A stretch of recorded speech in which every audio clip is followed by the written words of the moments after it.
Hi guys, welcome back to my channel. So for today's video, we are talking about some of the new Chanel makeup brushes, as well as some old favorites that appear to be reformulated on the website. But before we go any further, let's take a second to grab our iced coffee or a hot coffee. Let's take a sip and let's get started. Let's start off by talking about the new makeup brushes that I just picked up, and then we'll talk about the older ones that I've had for a while. I'm going to go ahead and include a few clips of me using the brushes so you guys can see how they work. So the first new item that I picked up is this foundation brush right here. This is the foundation brush number 100, and it retails at 55 Canadian plus tax. This, simply put, is a foundation brush.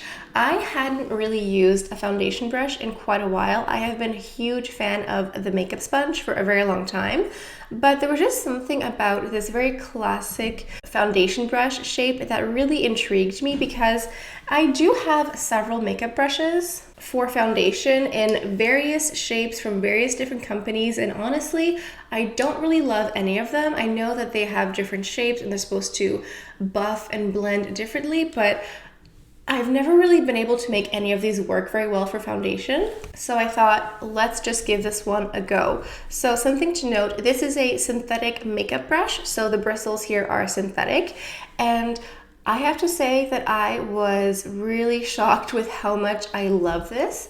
For some reason, I think my biggest concern was the makeup looking streaky or paint-like because of the shape of the brush here, but it really gives a beautiful finish. I think this does maybe require a bit more work than a makeup sponge, but the finish is really beautiful. I've tested it out with different foundations from different companies and different formulas, and I find that it just gives a really nice, soft finish to your makeup. I find the best way to use it is to just put a bit of product on the back of my hand, go in lightly, and then just keep building, because I think if you put too much product on the brush, that is when you risk going streaky. But honestly, I really like it. I think I was really shocked by how much I love this brush. You know, I think that this classic foundation brush shape is a classic for a reason. It's really lovely. I really like this one. And just to mention, it does come with this little plastic sheath. It does actually manage to stay in place when you store your brushes upright, but it does feel a little bit flimsy, so just be aware. And then the next brush that I picked up is a Kabuki brush. So this is the Petit Pinceau Kabuki, so it's just a small Kabuki brush, and this one retails at 70 Canadian plus tax. So I bought this initially because I bought the new Chanel Cream Bronzer, and on the website it said that it was best to use a Kabuki brush to blend. That being said, I use this to apply powder, just like a fixing powder over top of my makeup, and also for the cream bronzer. And I think that this is really lovely. This also is synthetic brushes as well. The bristles feel so incredibly soft. I don't know what they used, but it feels soft. It feels like silk. It's so lovely. And it's really nice if you want to use it for a powder or a bronzer, whatever you want. I've been using this for a pressed powder, but I think you could also use a loose powder if you wanted to. You just have to make sure to wipe off the excess in between the bronzer and the powder so you don't end up with bronzer all over the place. And it has a cute little CC on the back, of course. So this one does come in a little complicated velour pouch here. It's nice, it's fancy, it's bougie. I don't think it's the most practical. You do have to play around with it to get it in and get it out. It's not the most convenient packaging. I know that there do exist Kabuki brushes that have a retractable metal closure. I think that might be better for you, because putting this in and out of this little velour pouch is a waste of time, in my opinion. But if you don't mind just having your brush out in the open, I think it's fine. And now we have here the retractable dual end concealer brush, and this retails at 70 Canadian plus tax. So this one I bought because I kept seeing Lucia Pica and the We Love Coco accounts use these with the Palette Essentielle. You know those palettes that come with the concealer and the blush and the highlighter, and so I thought, I should try that too. I've tried it with concealer, highlighter, and blush. Honestly, I think this is probably my least favorite brush that I've picked up. I think it's okay. There are two sides to this dual-ended brush. One says concealer, one says blender. Honestly, the concealer side, I really don't like. I feel like the bristles are so close together that when I apply the concealer, it looks so thick and streaky. Like, it doesn't blend. It just, like, I think in theory you're supposed to use this to apply the concealer, like take it from whatever, apply it here, and then blend it out. And that's how I use it, because only using the concealer side I do not like at all. I find that this works best if I take the concealer, apply it like this, and then blend it out. That's the only way that I can make this work. That being said, I don't find this to be that practical, because I like retractable dual-ended brushes for on-the-go, busy type of things, and this one is not one that I would repurchase and not one that I would really recommend to you. Just my opinion. Okay, so now we have here one that is technically a sample size, but it's a replica of the full version. So this is the 2-in-1 foundation brush for fluid and powder foundations. The regular size is 70 Canadian plus tax, but this one here is the one you get when you buy the Water Fresh tint. You get a mini version of it right here. And I know that this is supposed to be the best brush to apply the Water Fresh tint with. Honestly, I really dislike it. I find that this is so streaky. I just find that it doesn't blend foundation at all. I don't understand what the hype is. So I do not have the regular size foundation brush, but I was made to believe that this was basically just a miniature version of it. So I can only think that this is just a smaller version of it and would perform the exact same way. And I am not impressed. I just find that this takes so much work to apply the foundation. I don't know. I feel like this brush picks up all of the product and doesn't distribute it, doesn't blend it out, makes it streaky. I do not like this whatsoever. Honestly, if I could keep repurchasing the Water Fresh tint without getting this brush, I would be happy. That's how much I dislike it. And this one is synthetic bristles as well. I'm not sure if that was a controversial opinion or not. I just really am not a fan of that one. I don't know, I can't really make it work. So moving on to something here that's a little bit unique. This is the foundation brush that comes when you buy the Sublimage foundation. So I really, really love this foundation brush here. Unfortunately, you can't really buy it separately. You have to buy the foundation, but the foundation brush itself is so great. It's honestly like a selling point for me. I find that this works like a dream. It works so well to spread any foundation.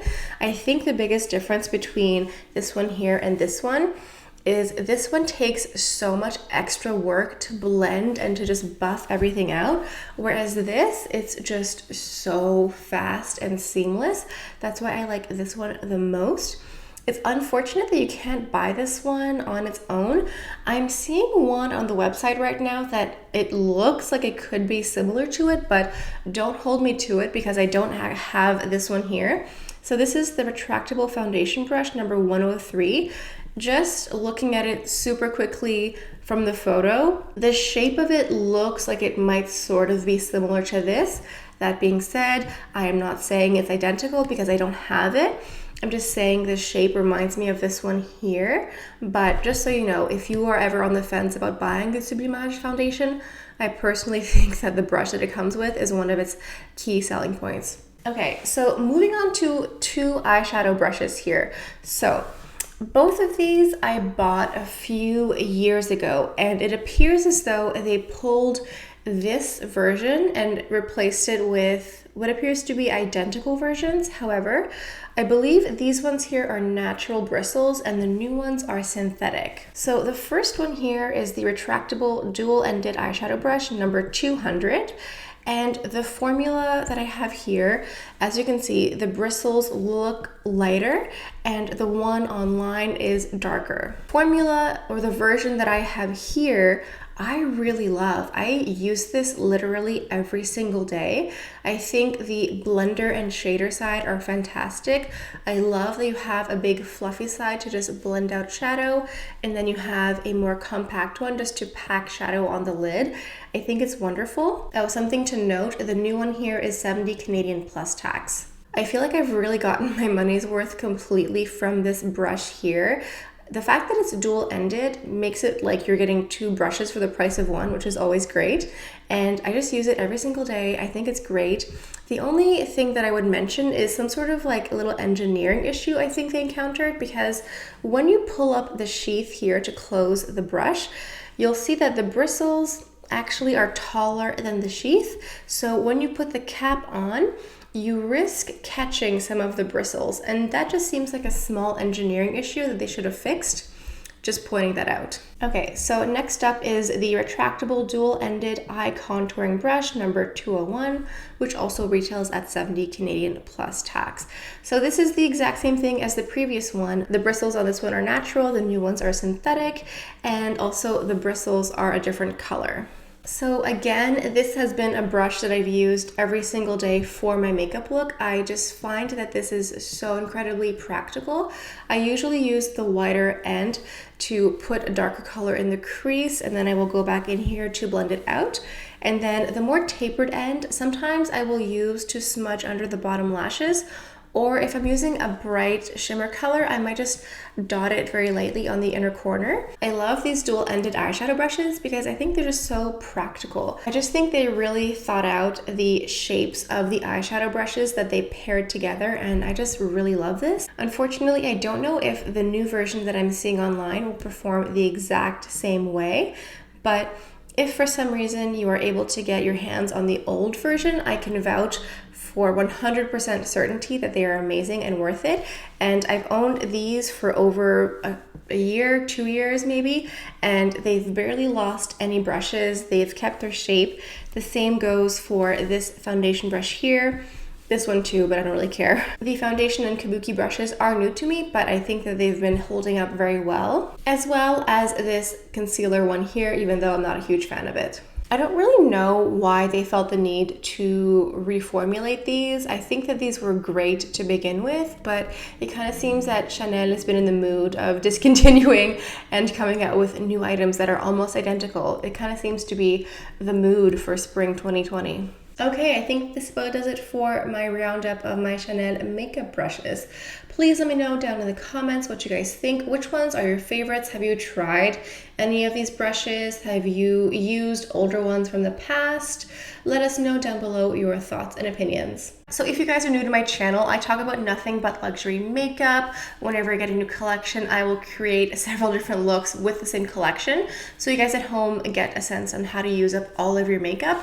And also, I've started a new series called Beauty History, where I sit down and talk about the legacy and history of different fashion houses or makeup brands. And I've done a few videos already, so I will link those down below. I know a lot of you guys haven't had a chance to watch them all yet, but trust me when I say that they are fantastic. If you want to learn the history of Yves Saint Laurent, Christian Dior, or Estée Lauder, I will put a link to those down below. Okay, I think this about does it for today's video. Thank you so much for stopping by. I hope you have a beautiful day, and I'll see you guys next time. Bye.